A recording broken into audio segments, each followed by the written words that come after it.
नमस्कार आप सभी को, स्वागत है आपका हमारे इस प्लेटफ़ॉर्म पर। UP triple SC Uttar Pradesh अधीनस्थ सेवा चयन आयोग के लिए आपके जो कंप्यूटर प्रौद्योगिकी में नए टॉपिक्स दिए गए हैं और ये नए टॉपिक्स कौन से हैं?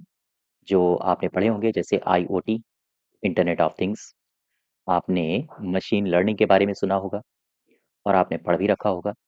मशीन लर्निंग इसके अलावा डीप लर्निंग, आर्टिफ़िशियल इंटेलिजेंस इन्हीं के एमसीक्यूज़ हम लोग शुरू करेंगे। तो चलिए शुरू करते हैं इनके एमसीक्यूज़।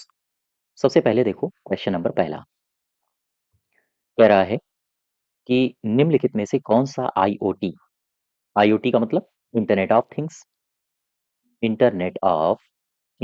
ठीक है? कौन सा है जो आईओटी का संचार मॉडल नहीं है? इनमें से ये आपको मॉडल दिए गए हैं।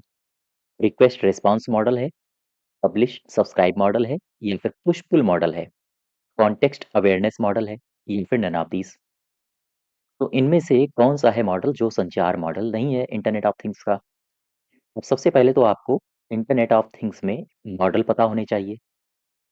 इसके आधार पर फिर आप इसका उत्तर निकाल पाओगे। ध्यान दो, मैं यहाँ पर लिख रहा हूँ कुछ महत्वपूर्ण आईओटी इंटरनेट ऑफ थिंग्स के संचार मॉडल। आईओटी के संचार मॉडल ध्यान दो। सबसे जो पहला आप पढ़ोगे उसको आप पढ़ोगे रिक्वेस्ट रेस्पॉन्स मॉडल। ये क्या है? तो ये जो लिखा है रिक्वेस्ट रेस्पॉन्स मॉडल, इसे कहते क्या है? या हम कहें ये रिक्वेस्ट रेस्पॉन्स मॉडल में होता क्या है? देखो, दरअसल इसमें एक क्लाइंट सर्वर होता है। गौर करो, जैसे मैं आपको समझाने के लिए एक फिगर बनाऊं। ये कौन है? ये एक है क्लाइंट, ठीक। और ये कौन है?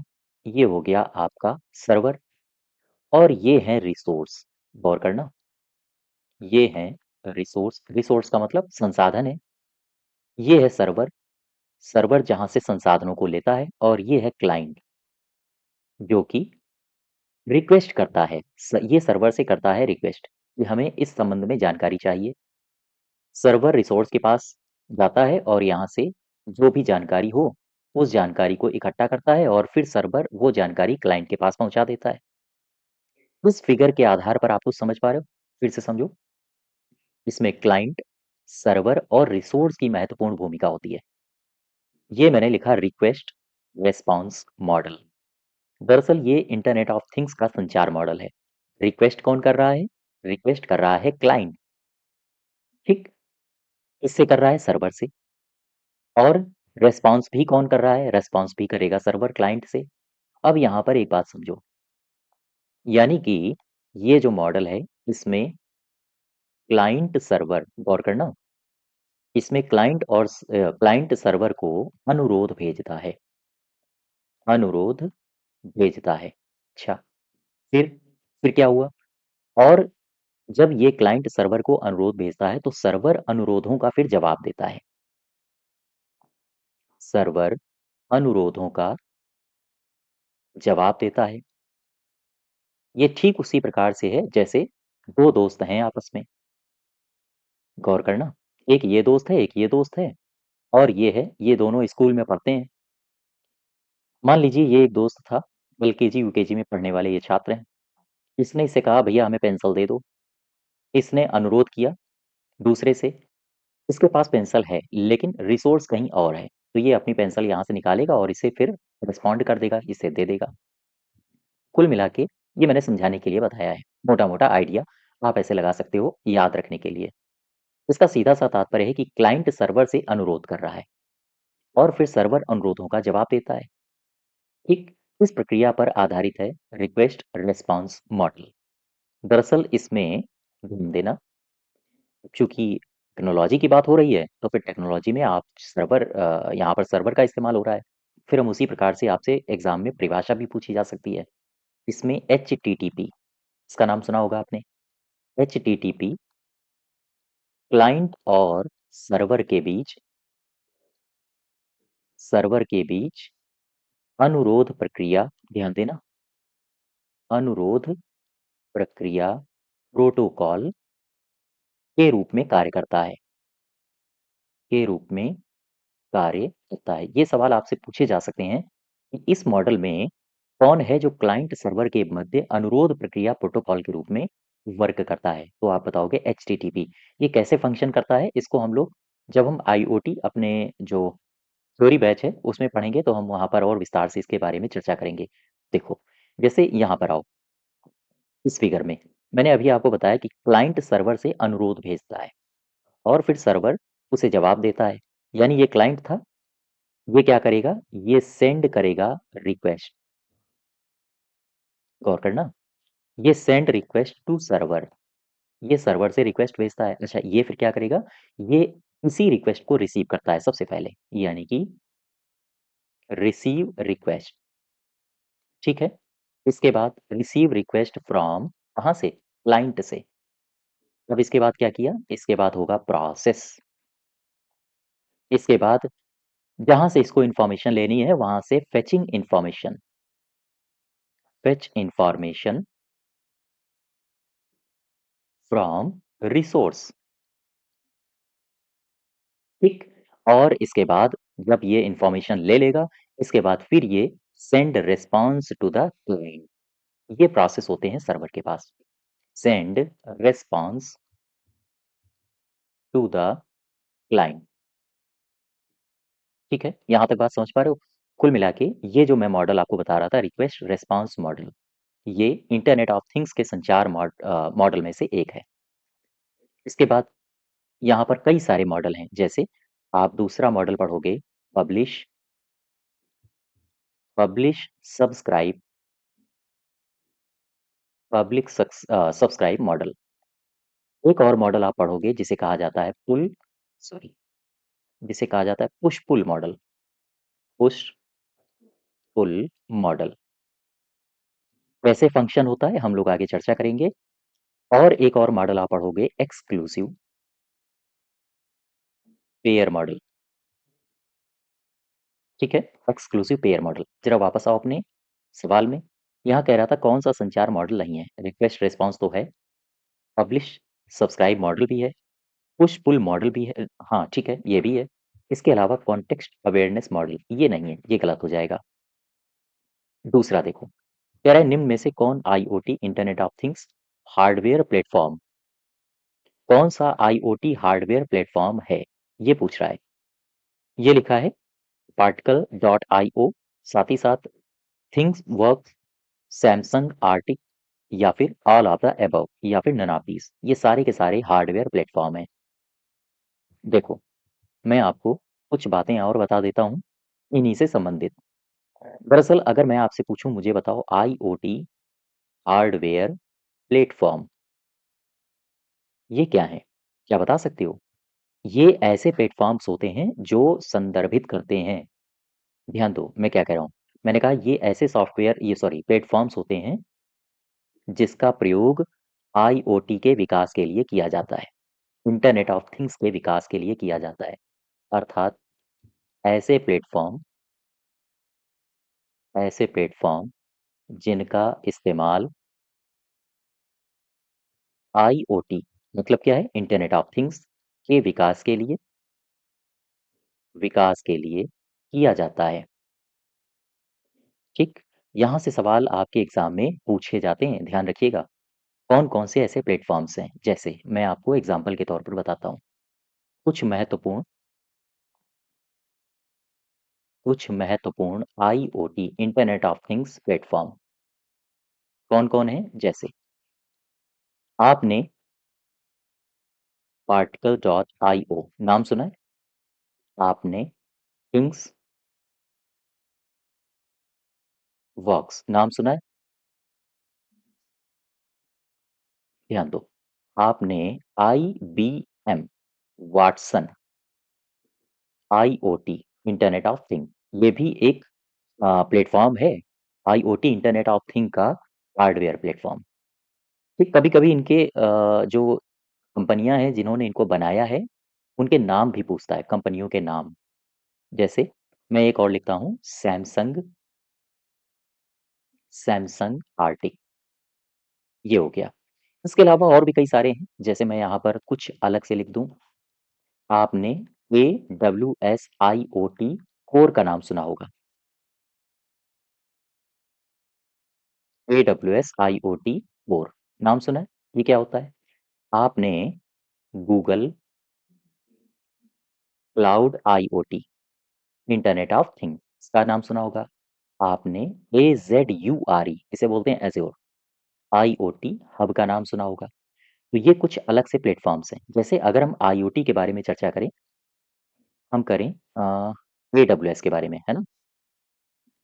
AWS AWS IoT कोर के बारे में अगर हम जानकारी लें तो मुझे बताओ इसका पूरा नाम क्या है? क्या बताओगे आप? AWS को कहते हैं अमेज़न W का मतलब क्या है? W का मतलब है वेब, S का मतलब हो जाएगा service, Amazon web service internet of things core ये है इसका पूरा नाम। अच्छा, अगर इसका पूरा नाम अमेज़न वेब सर्विस है तो मुझे बताओ इस प्लेटफ़ॉर्म को बनाया भी किसने होगा? इसी ने बनाया होगा, अमेज़न ने बनाया होगा, ठीक? दरअसल ये क्या है? अगर मैं आपसे सिंपल सा सवाल पूछूँ, यह एक यह एक प्रबंधित क्लाउड सेवा है।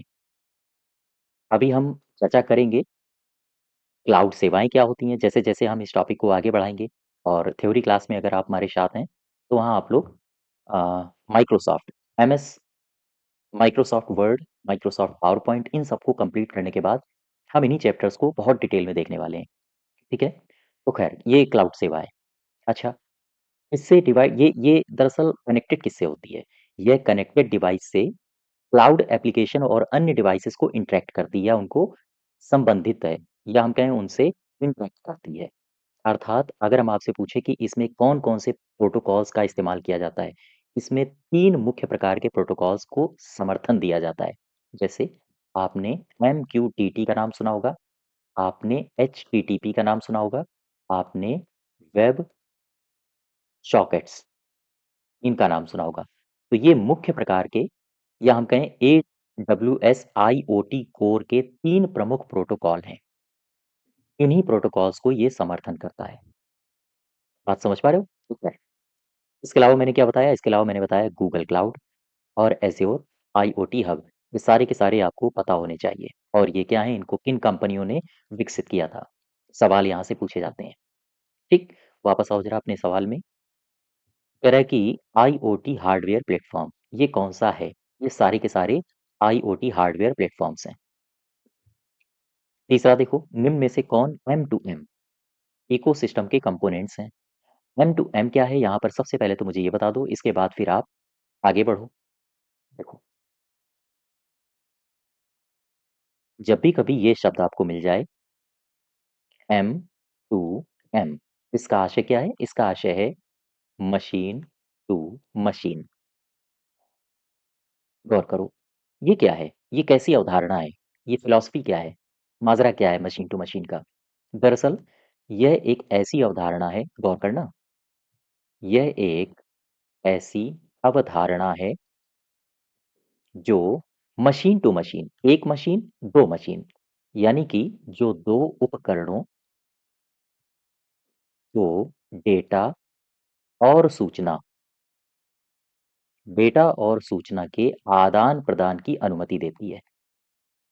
आदान-प्रदान की अनुमति देती है। समझ पा रहे हो आप यहाँ तक? फिर से समझो। एम टू एम मैंने कहा मशीन टू मशीन ये कैसी अवधारणा है? ये किसको एक्सप्लेन करती है? दरअसल ये एक ऐसी अवधारणा है जो 2 उपकरणों के मध्य डेटा और सूचनाओं के आदान-प्रदान की अनुमति देता है। क्या M to M connectivity IoT से संबंधित है? हाँ, ये आईओटी से संबंधित है। आईओटी क्या है? इंटरनेट ऑफ थिंग्स यानी एम टू एम की connectivity IoT internet of things से संबंधित है। इन शॉर्ट हम ये भी कह सकते हैं कि एम टू एम आईओटी एक दूसरे के पूरक हैं और एम टू एम हम इसके बारे में डिटेल में चर्चा करेंगे आपको जब हम इनके अंतर बताएंगे। आईओटी क्या है और मशीन टू मशीन इनके मुख्य अंतर आपसे पूछे जा सकते हैं। तो आईओटी और एम टू एम एक दूसरे के पूरक हैं। दरअसल अगर हम कहें कि आईओटी को एम टू एम की आवश्यकता पड़ती है लेकिन एम टू एम को आईओटी की आवश्यकता नहीं पड़ती। देखो, जैसे मैंने यहाँ पर लिखा M to M, machine to machine, फिर मैंने यहाँ पर लिखा आईओटी, इंटरनेट ऑफ थिंग्स। अब मुझे इनके मध्य थोड़ा-सा अंतर बताओ ज़रा, होता क्या है? इसमें ध्यान देना, इसमें मशीन, साथ ही साथ सेंसर, हार्डवेयर के बीच जो भी डेटा का संचार होगा, वो पॉइंट टू पॉइंट संचार का उपयोग किया जाता है। ध्यान दो, मशीन टू मशीन की एक खासियत कि इसमें हार्डवेयर, मशीन इनके बीच जो भी संचार है, वो किस आधार पर उपयोग किया जाता है? आप बताओगे इनके बीच पॉइंट टू पॉइंट संचार का उपयोग किया जाता है, संचार का उपयोग किया जाता है। ठीक, अब आ जाओ आईओटी में, यहाँ पे कैसे इस्तेमाल किया जाता है? दरअसल ये कनेक्टेड डिवाइसेस होती हैं, इंटरनेट ऑफ थिंग्स, अर्थात हम ये कह सकते हैं कि कनेक्टेड डिवाइस से ये कनेक्टेड डिवाइस से आपने गेटवे का नाम सुना है? अभी हम लोग आगे चर्चा करेंगे। गेटवे, क्लाउड या किसी प्लेटफ़ॉर्म किसी प्लेटफ़ॉर्म पर अगर इनको डेटा भेजना है इस आधार पर, तो ये कनेक्टेड डिवाइस से गेटवे, क्लाउड या किसी प्लेटफ़ॉर्म पर डेटा भेजने के लिए किस पर निर्भर होते हैं पता है आपको? डेटा भेजने के लिए ये निर्भर होते हैं आईपी आधारित नेटवर्क पर इनकी निर्भरता होती है। ध्यान दें, यहाँ से आपसे इस तरह के पॉइंट्स बनाए जा सकते हैं। ये कनेक्टेड जो डिवाइसेज़ होती हैं, डिवाइसेज़ से गेटवे, क्लाउड या किसी अन्य प्लेटफ़ॉर्म पर डेटा भेजने के लिए आईपी आधारित नेटवर्क पर ये निर्भर होते हैं। ठीक है? तो ये मुख्य अंतर है आईओटी और एम टू एम यानी कि मशीन टू मशीन में। देखो, इस सवाल का सही उत्तर क्या हो जाएगा? इसमें पूछा था एम टू एम इकोसिस्टम के कंपोनेंट्स कौन-कौन से होते हैं? डिवाइस प्रोवाइडर्स, हाँ, platform and service providers, service users, ये सारे के सारे। नेक्स्ट देखो चौथा, एम टू एम में संचार होता है, कैसे होता है? अभी-अभी मैंने आपको बताया था। देखो, एम टू एम में संचार कैसे होता है? मशीन, सेंसर, हार्डवेयर के बीच पॉइंट टू पॉइंट संचार, इसका ये इस्तेमाल करता है। तो अब यहाँ पर सही उत्तर क्या हो जाएगा? Point two point. Multi point A और बी दोनों सही है, ये सारे के सारे गलत हो जाएँगे। ठीक? नेक्स्ट देखो, आईओटी की तुलना में एम टू एम स्केलेबल है, हाँ या ना? तो अगर है, कैसा है? हाइली स्केलेबल है या फिर लेस स्केलेबल है या फिर वेरी हाई स्केलेबल है? आओ देखो। दरअसल अगर आपसे पूछे कि मुझे अंतर बताओ आईओटी और एम टू एम में, मशीन टू मशीन की स्केलेबिलिटी में, तो आईओटी और एम टू एम की स्केलेबिलिटी स्केलेबिलिटी की विशेषता, यहाँ से पॉइंट्स आपके बनते हैं जो कि एग्जाम में पूछे जा सकते हैं। ध्यान दो, सबसे पहले अगर हम आपसे पूछें कि मुझे बताओ आईओटी अधिक स्केलेबल बनाया गया है, आईओटी एम टू एम से अगर अधिक स्केलेबल बनाया गया है तो क्यों बनाया गया है? दरअसल आईओटी को अधिक स्केलेबल बनाया गया है। सवाल ये बनता है कि इसे क्यों बनाया गया अधिक स्केलेबल? दरअसल क्योंकि यह डिवाइस को एक नेटवर्क से जोड़ा जाता है, या हम कहें इसमें एक डिवाइस को एक नेटवर्क से जोड़ा जाता है। तो आ जाओ एम टू एम में इसका क्या फीचर है? देखो, अगर हम एम टू एम की बात करें, एम टू एम में प्रत्येक डिवाइस के लिए नए पॉइंट टू पॉइंट कनेक्शंस बनाए जाते हैं। पॉइंट टू पॉइंट कनेक्शन बनाए जाते हैं। ठीक? तो अगर हम आपसे पूछें कि एम टू एम और आईओटी इन दोनों में अधिक स्केलेबल किसे बनाया गया है? तो आप बताओगे आईओटी को। अर्थात आईओटी की तुलना में M to M less scalable है। ठीक है? नेक्स्ट देखो 6 नंबर, स्ट्रीट लाइट एलओआरए गेटवे से जुड़ी होती है जो एलओआरए वैन प्रोटोकॉल का उपयोग करती है। क्या ये सही है? क्या ये गलत है? ये पूछ रहा है। तो सबसे पहले तो आप एलओआरए के बारे में पता करो कि भाई ये होता क्या है? आईओटी से संबंधित है, इंटरनेट ऑफ थिंग्स से। तो इस प्रकार की शब्दावलियाँ आपके फिंगर टिप्स पे हों। मैंने उठा लिया LORA, ये क्या है? या फिर इसी में मैं WAN और जोड़ देता हूँ, LORAWAN। मुझे बताओ ये है क्या? इसका पूरा नाम सबसे पहले आपसे पूछा जा सकता है। इसका पूरा नाम होता है लॉन्ग रेंज WAN, यानी कि हो गया wide area network.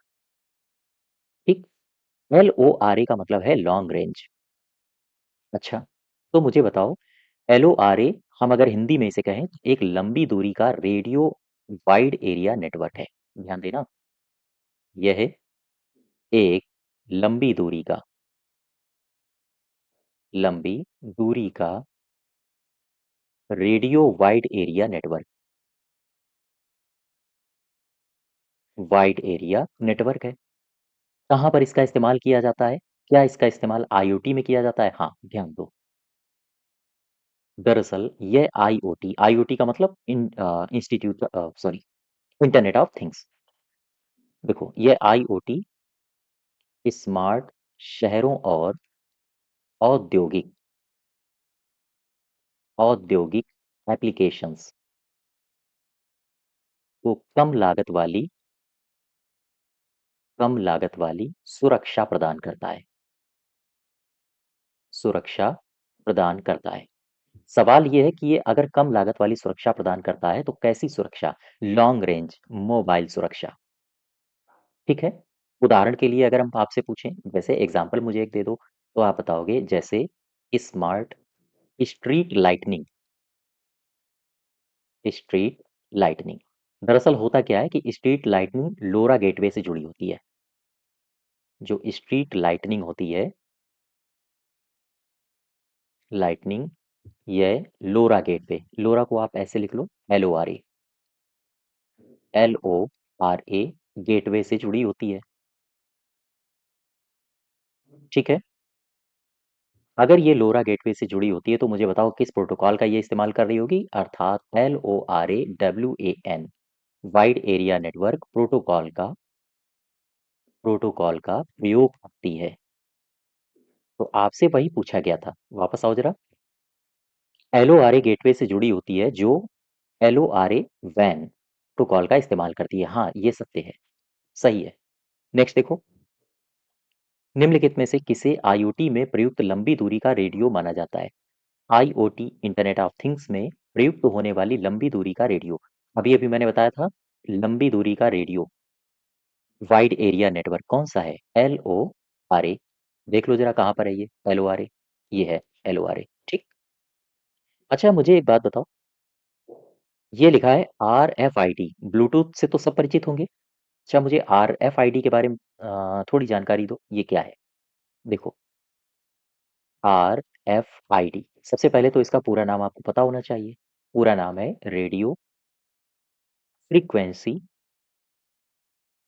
Radio frequency. आई का मतलब हो जाएगा, ID का मतलब हो जाएगा आइडेंटिफिकेशन। बोलो भाई, आइडेंटिफिकेशन, यानी कि RIFT हो गया रेडियो फ्रीक्वेंसी आइडेंटिफिकेशन। क्या है ये? रेडियो, समझो। दरअसल ये वायरलेस संचार का एक रूप होता है। यहाँ मैं लिखे दे रहा हूँ। RIFT क्या है? यह है वायरलेस संचार का एक रूप है, का एक रूप है। ठीक। अच्छा, किस प्रकार की तकनीक है ये? RIFT तो आप कहोगे ये एक प्रकार की ऐसी तकनीक है जो वस्तुओं से जुड़े जो टैग होते हैं, उनको पहचानना, उनको ट्रैक करना, और इसके बाद वो फिर रेडियो ट्रांसमीटर रिसीवर का इस्तेमाल करती है। फिर से समझो, RIFT ये क्या है? मैंने कहा यह एक रेडियो संचार का एक स्वरूप है। ठीक। साथ ही साथ एक ऐसी तकनीक है जो वस्तुओं से जुड़े जो भी टैग्स होते हैं उनको पहचानने का काम करती है, उनको ट्रैक करने का काम करती है, और इसके लिए ये रेडियो ट्रांसमीटर रिसीवर का प्रयोग करती है। सिंपल सी बात है, ध्यान दो। तथा ऐसे लिखो, एक ऐसी तकनीक, एक ऐसी तकनीक कैसी? जो वस्तुओं को,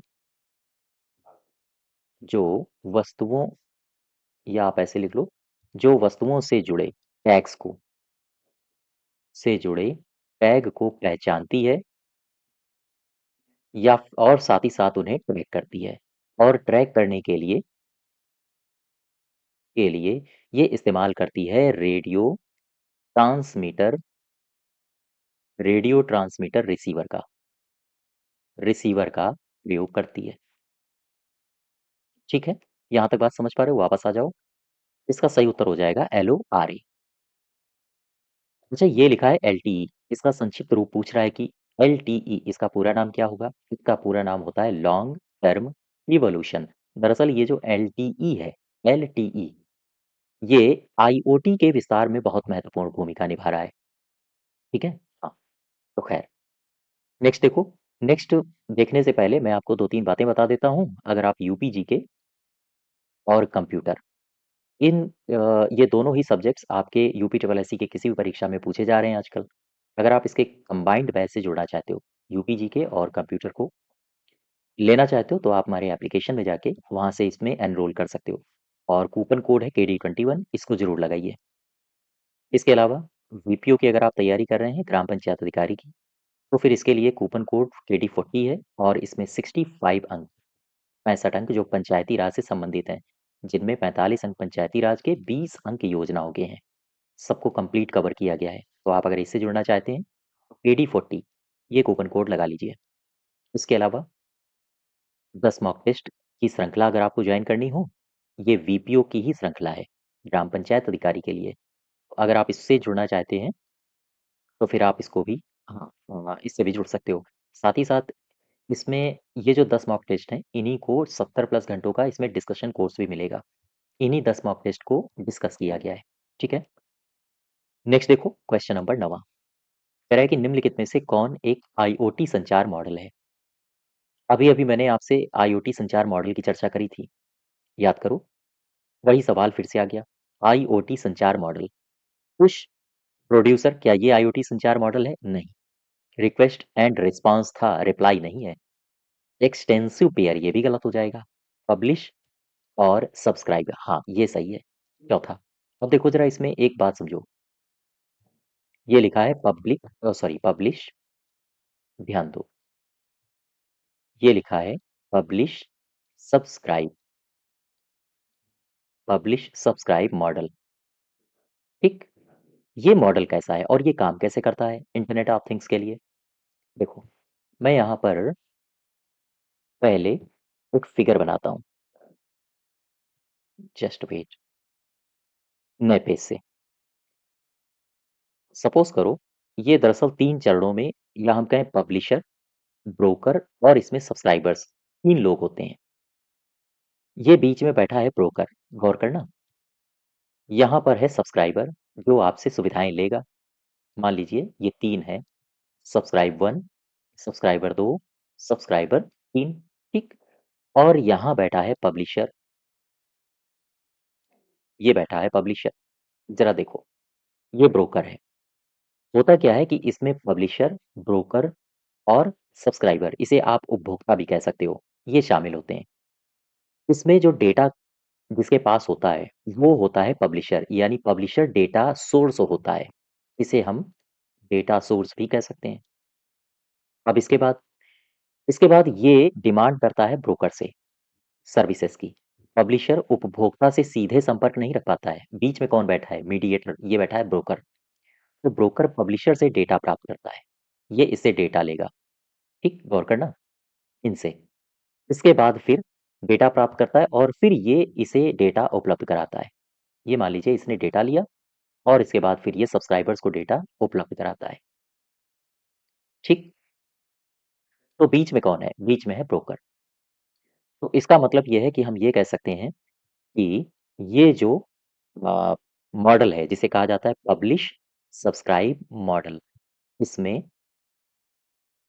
इसमें पब्लिशर, साथ ही साथ ब्रोकर और उपभोक्ता उपभोक्ता शामिल होते हैं। ठीक है? अच्छा, अगर ये उपभोक्ता शामिल होते हैं तो सबसे ऊपर कौन था? पब्लिशर। मुझे बताओ डेटा किसके पास है? पब्लिशर के पास, अर्थात पब्लिशर डेटा सोर्स होता है। ठीक, अगर पब्लिशर डेटा सोर्स है, तो मुझे बताओ यहाँ क्या ये जो उपभोक्ता हैं, ये पब्लिशर से सीधा संपर्क रख रहे हैं? नहीं। बीच में कौन बैठा है? ब्रोकर। तो कुल मिला के जो भी डेटा जाएगा इनके पास तक, वो ब्रोकर से होके जाएगा। अर्थात हम ये कह सकते हैं कि ब्रोकर ब्रोकर पब्लिशर से पब्लिशर से डेटा प्राप्त करता है। अच्छा, इसके बाद और उपभोक्ता या फिर आप जिसे सब्सक्राइबर भी कह सकते हो, या फिर उपभोक्ता या फिर आप सब्सक्राइबर कह लो, और उपभोक्ता या सब्सक्राइबर को देता है। इस मॉडल पर आधारित है आपका पब्लिश सब्सक्राइब मॉडल। वापस आ जाओ, इसका सही उत्तर हो जाएगा यही। तो आपसे पूछ सकता है कि निम्नलिखित में से कौन सा मॉडल है जिसमें पब्लिशर, ब्रोकर, उपभोक्ता ये तीनों शामिल होते हैं। ठीक, तो कुल मिला के फिगर्स वगैरह से आप पढ़िए तो दिमाग में चीजें ज्यादा दिनों तक रहेंगी। नेक्स्ट देखो 10वां, M to M application storage और विश्लेषण के लिए यहाँ पर खाली स्थान है, किसका इस्तेमाल किया जाता है? मैंने कहा एम टू एम। फिर से आप वापस चलो जहां मैंने मशीन टू मशीन को समझाया था आपको। मैंने आपको एम टू एम में क्या बताया था? ध्यान दो, एम टू एम। दरअसल मैंने आपसे कहा था कि एम टू एम उपकरणों से जब भी कभी एकत्रित डेटा होगा, उसका उपयोग होता है सेवा प्रबंधन एप्लीकेशन के द्वारा। गौर करो, एम टू एम है क्या? Machine to machine. अर्थात एम टू एम उपकरणों से उपकरणों से एकत्रित डेटा का उपयोग। एम टू एम उपकरण थे, उनसे जो भी डेटा का एकत्रीकरण हुआ है, उसका उपयोग वहाँ किस एप्लीकेशन के द्वारा होता है? सेवा प्रबंधन एप्लीकेशंस एप्लीकेशंस द्वारा किया जाता है। ठीक है? अच्छा, एम टू एम व्यवसाय को ध्यान दो। दरअसल अगर हम एम टू एम की बात करें, एम टू एम व्यवसाय को प्रभावित करता है, प्रभावित करता है। लेकिन अगर आप आईओटी की परिस्थिति देखोगे, आईओटी की स्थिति देखोगे, इंटरनेट ऑफ थिंग, ये अंतिम यूजर को प्रभावित करता है, यूजर को प्रभावित करता है। यहाँ पर आओ, आपसे पूछा था एप्लीकेशन स्टोरेज और विश्लेषण के लिए किसका इस्तेमाल करता है? ये करता है लोकल मशीन्स का। नेक्स्ट देखो 11, अधिकतर एम टू एम नेटवर्क ये कौन से संचार का इस्तेमाल करते हैं? मैं पीछे आपको लगातार बता रहा हूँ एम टू एम के लिए, point two point, one two one. ठीक, गलत हो गया सारे, और ये सी पार्ट सही हो गया। नेक्स्ट देखो 12 नंबर, कह रहा है कि निम्न में से कौन आईओटी डिवाइस प्रबंधनता है? कौन है जो IoT internet of things device प्रबंधनता है? प्रोटोकॉल अमूर्त, या फिर सरल और तेज स्थापना, हार्डवेयर के साथ सुरक्षा, डेटा स्टोरेज। यह है सरल और तेज स्थापना। देखो 13 नंबर कह रहा है कि एम टू एम शब्द किसके द्वारा प्रस्तुत किया गया है? एम टू एम शब्द, मैं आपको पहले एम टू एम के बारे में थोड़ी सी जानकारी और दे देता हूँ। मैं अगर सीधा सा सवाल आपसे पूछूं कि मुझे बताओ एम टू एम क्या है, तो आप क्या बताओगे? एक तो मशीन टू मशीन कह दोगे। ठीक, अगर हम सीधा सा आपसे पूछें कि भाई ये है क्या, तो आप कहोगे M to M, machine to machine, यह संचार मोबाइल या यह संचार मोबाइल या हैंड हेल्ड उपकरणों के लिए उभरते हुए डोमेन है, के लिए उभरते हुए डोमेन है। ठीक, अर्थात इसमें किसका इस्तेमाल किया जाता है, या हम कहें ये किसका हिस्सा होता है? अभी मैंने कहा है संचार मोबाइल्स का। अर्थात एम टू एम संचार मोबाइल यातायात का हिस्सा है, यातायात का हिस्सा है। ठीक, वापस आओ जरा। अब आपसे पूछा था एम टू एम शब्द किसके लिए इस्तेमाल होता है? दूर संचार सेवा प्रदाता के लिए। नेक्स्ट देखो 14, डेटा एकत्र करने के लिए फिंगर प्रिंटिंग सेंसर द्वारा किस इंटरफेस का उपयोग किया जाता है? गौर करें, कह रहा है कि डेटा एकत्र करने के लिए फिंगर प्रिंटिंग सेंसर के द्वारा किस इंटरफेस का इस्तेमाल होता है? आप बताओगे यूएआरटी, आईपीआई इंटरफेस का नहीं होता है। जो हम लोग आपसे चर्चा करेंगे इलेक्ट्रॉनिक गैजेट्स की, वहाँ पर इसके बारे में हम चर्चा करेंगे यूएआरटी इंटरफ़ेस की। नेक्स्ट देखो 15 नंबर, गेटवे किसके माध्यम से कनेक्शन प्रदान करता है? अच्छा ये शब्द लिखा है गेटवे, देखो अगर हम आपसे एक सवाल पूछें, मुझे बताओ आईओटी यानी कि इंटरनेट ऑफ थिंग्स के बिल्डिंग ब्लॉक्स कौन कहे जाते हैं? बिल्डिंग ब्लॉक, ध्यान दो। मैंने कहा आईओटी के बिल्डिंग ब्लॉक्स कौन-कौन से हैं? या ये क्या हैं? क्या बताओगे? दरअसल आईओटी के जो बिल्डिंग ब्लॉक हैं, इंटरनेट ऑफ थिंग्स के, ये 4 बिल्डिंग ब्लॉक होते हैं, सामान्यतया 4 बिल्डिंग ब्लॉक होते हैं। अच्छा सवाल ये बना कि भाई ये 4 होते कौन हैं? एक होता है सेंसर, दूसरा होता है प्रोसेसर, तीसरा होता है गेटवे और चौथा होता है एप्लीकेशन। अब इसमें एक ये शब्द आया गेटवे, ये क्या है? आओ देखो, इसी के बारे में आपसे सवाल पूछ रहा था। सवाल मेरा ये था कि गेटवे क्या है? तो मुझे बताओ अर्थात ये किसके लिए ज़िम्मेदार होता है? यह प्रोसेस्ड डेटा प्रोसेस्ड डेटा को रूट प्रदान करता है, जहाँ जाना है उसे वे पाथ देता है, रूट प्रदान करेगा। यानी रूट प्रदान करने के लिए ज़िम्मेदार कौन होता है? गेटवे। अर्थात हम ये कह सकते हैं कि ध्यान देना, गेटवे संचार में मदद करता है। बोलो भाई, गेटवे संचार में मदद करता है। अगर आपसे कुछ नेटवर्क गेटवे के बारे में पूछे कि बताओ भाई, कुछ नेटवर्क गेटवेज़ के नाम बताओ। आप बताओगे लैन लोकल एरिया नेटवर्क, वैन ये सारे के सारे नेटवर्क गेटवे हैं, पैन आदि। वापस आओ अपने क्वेश्चन में, गेटवे किसके मध्य कनेक्शन प्रदान करता है? तो ये क्लाउड और कंट्रोलर के मध्य, नेटवर्क्स के मध्य, ठीक क्लाउड और कंट्रोलर। तो ये सही हो जाएगा डी पार्ट 15 का। तो ये 15 क्वेश्चंस थे जो कि आईओटी इंटरनेट ऑफ थिंग्स से संबंधित थे। इसी के आगे हम लोग नेक्स्ट डे कंटिन्यू करेंगे। धन्यवाद।